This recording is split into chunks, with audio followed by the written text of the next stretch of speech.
ধরেন আপনার বন্ধু মহলে আপনার এমন একজন বন্ধু আছে, সে সবসময় কথা বলে, অতিরিক্ত পরিমাণে কথা বলে, কথা শুরু হলে আর থামতে চায় না, যার কারণে আপনার বন্ধু মহল থেকে তাকে নাম দেওয়া হয়েছে পাওয়ার ব্যাংক, অর্থাৎ তার ব্যাটারি কখনো শেষই হয় না, সে অলমোস্ট চলতেই থাকে। কাজটা একটু মজার, তাই না, যে নামকরণের যে বিষয়টা, বন্ধুর নাম থেকে পাওয়ার ব্যাংক। তো ঠিক সেরকমই একটা মজার ঘটনা থেকে যে একটা পুরো শহরের নাম হতে পারে বা একটা রাজধানীর নাম হতে পারে, সেটা কি আপনি জানেন? হ্যাঁ, শহরটা আর কোনোটাই না, আমাদের প্রাণের শহর ঢাকা। ঢাকার নামকরণের একটা মজার গল্প আছে। কি গল্প? চলুন আজকে আমরা কথা বলবো সেই গল্প নিয়ে ক্যাজুয়াল আড্ডাতে। তো সালটা 1610, তখন সম্রাট জাহাঙ্গীরের সেনাপতি সুবেদার ইসলাম খাঁ চিশতি তিনি প্রথমবারের মতো বাংলায় আসে এবং এসে তিনি চিন্তা করেন যে আচ্ছা, আমি আমার একটা রাজধানী বানাবো এইখানে। তো রাজধানীটা আমি কীভাবে নির্ধারণ করবো, জায়গাটা কতটুকু হবে?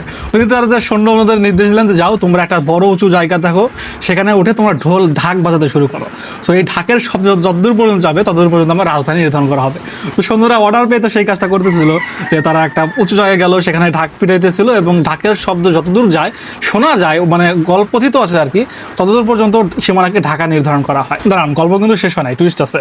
এবার দ্বিতীয় ঘটনায় আসি। দ্বিতীয় ঘটনা আরও একটু ইন্টারেস্টিং, যদিও প্রথম ঘটনার মতো এতটা ইম্প্যাক্টফুল বা অ্যাকশন পাওয়ার প্যাক না, বাট ঐতিহাসিকদের মতে দ্বিতীয় ঘটনাটার গ্রহণযোগ্য অনেক বেশি। এটা ছিল ঢাকেশ্বরী মন্দিরের ইতিহাস। দ্বাদশ শতাব্দীতে যখন প্রথমবারের মতো সেন বংশের রাজা বল্লাল সেন আমাদের এই এরিয়ায় আসে, অর্থাৎ ঢাকার যে এরিয়াটা সেখানে আসে, তখন তিনি হিন্দুদের যে দেবী তাদের একটা মন্দির স্থাপন করে এবং এই মন্দিরটা অনেকটা গুপ্ত ছিল।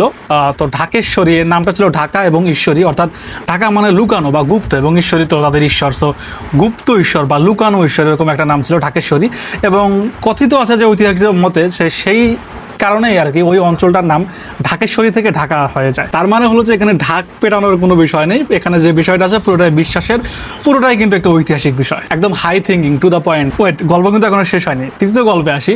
তৃতীয় গল্পটা একটু ইন্টারেস্টিং, সেটা হচ্ছে যে ঢাক গাছ, অর্থাৎ এই জায়গায় প্রাচীন আমলে এখানে এক ধরনের গাছ পাওয়া যেত, এই গাছটার নাম ছিল ঢাক গাছ এবং এই গাছের ফুলের রং নাকি ছিল টাকটকে লাল একদম। সো নেচার লাভারদের মতে আর কি, যারা প্রকৃতি তাদের মতে, ঐতিহাসিকদের মতে, যে ওই ঢাক গাছের নাম অনুসারেই কিন্তু এই অঞ্চলটার নাম ঢাকা হয়। আচ্ছা, বড় হয়ে গেছে নাকি? গল্প আরেকটু বাকি আছে, সেটা হচ্ছে থিওরি নাম্বার 4, ঢাকা থেকে ঢাকা। অর্থাৎ আগে কিন্তু আমাদের এই অঞ্চলে প্রচুর পরিমাণে ব্যবসা বাণিজ্য হতো, পর্তুগিজ থেকে নাবিকরা আসতো, ফরাস থেকে নাবিকরা আসতো। তো যেটা হয়তো যে পর্তুগিজ জলদস্যুদের হাত থেকে বাঁচার জন্য আমাদের বুড়িগঙ্গা নদীর তীরে মুঘলরা এক ধরনের অস্ত্র নির্মাণ করে, যেটাকে ফরাসি ভাষায় বলা হতো ধাক্কা। সেই ধাক্কা থেকে নাকি পরবর্তীতে এই অঞ্চলের নাম ঢাকা হয়ে যায়। তো দেখেন, ঢাক পিটানোর যে গল্পটা, সেটা অনেকটা মানে সিনেমাটিক মনে হলেও বেশিরভাগ ঐতিহাসিকদের মতে কিন্তু ঢাকেশ্বরী মন্দিরের গল্পটাই কিন্তু অনেকটা বেশি গ্রহণযোগ্য, তারা কিন্তু এটাকে বেশি প্রাধান্য দেন। এখন সত্যিটা কি সেটা তো আল্লাহই ভালো জানে, হয়তো বা হতে পারে যে প্রত্যেকটা ঘটনার কিছু কিছু অংশ নিয়ে ঢাকার নামটা নির্ধারণ করা হয়েছে, অথবা অন্য কিছু হতে পারে। আপনার কাছে কোন গল্পটা সবচেয়ে বেশি ভালো লাগলো, ঢাক পেটানোর যে বিষয়টা নাকি ঢাকেশ্বরী মন্দিরের ভক্তির বিষয়টা? কমেন্ট করে জানাবেন অবশ্যই। দেখা হচ্ছে নেক্সট ভিডিওতে। আল্লাহ হাফেজ।